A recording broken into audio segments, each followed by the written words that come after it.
I'm Chloe. I study political economy and rhetoric here, and I'm in my last semester, so graduating in a couple of weeks. In the tradition of all of my rhetoric professors, I just wrote out what I was going to say so I don't stumble over some more theoretical things, so I'm going to read if that's okay. So there are a lot of connections I could talk about between the law and humanities that I've been exposed to here in the last couple of years. All of them have been since beginning rhetoric.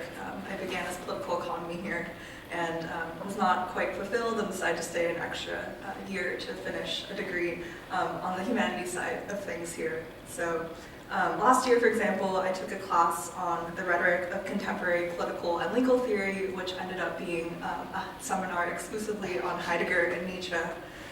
So there's your first example of law and humanities there.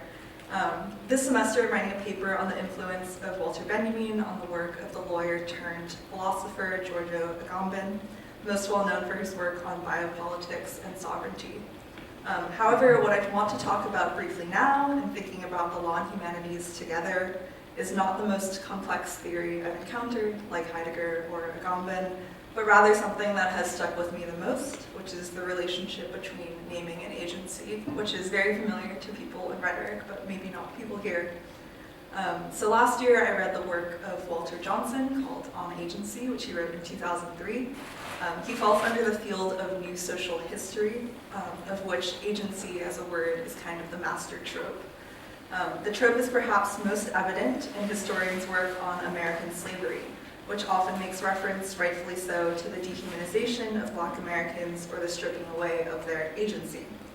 But Johnson argues that the way we write and talk about American history is one that has never questioned the idea that the task of the social historian is to give the slaves back their agency, and recounting the subjectivity they experienced in their lives before being enslaved, perhaps in their family lives, or in some cases, after their freedom. By no means here is Johnson questioning the intense systemic and individual terrors foisted upon the American slave, a legacy that is still very much with us today. But rather he questions the historian's tendency to discover or recover Black humanity in their scholarship, and thus to impose the author's own definition of humanness in that process.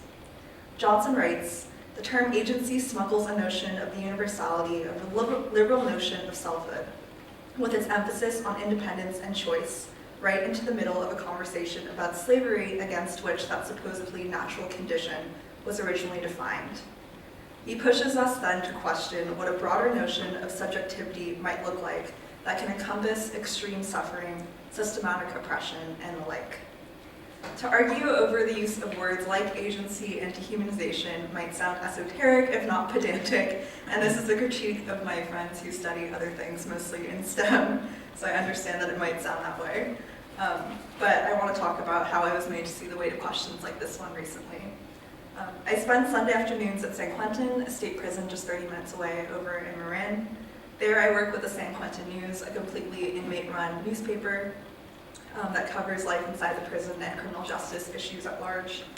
They often ask me what I'm reading and thinking about in school because many of them participate in the Prison University project there, which is a program actually run by someone who graduated from the program here in rhetoric as a PhD student.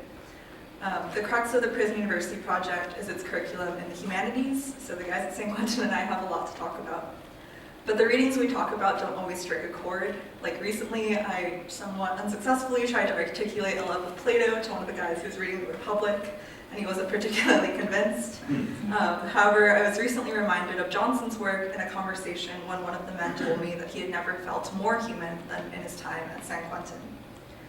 He was in workshops that gave him the space to reflect on the past, his past. He was writing a memoir, and he was reading as much as he could, which is not something that he got to do before he was in prison. Agency for him then was a byproduct of his time at San Quentin, rather than something that had been taken away there.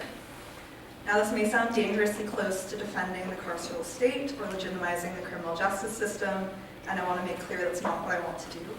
Rather, this is all just to say that Johnson's broadening of agency and his challenge to give us pause when we throw around words like dehumanization, whether about our past or our current moment, may foreclose subjectivities that are more complex, that are certainly augmented but also perhaps constructed by the most extreme circumstances of structural violence. From this, I've learned that it's my job to listen rather than to impose definitions. Thank you.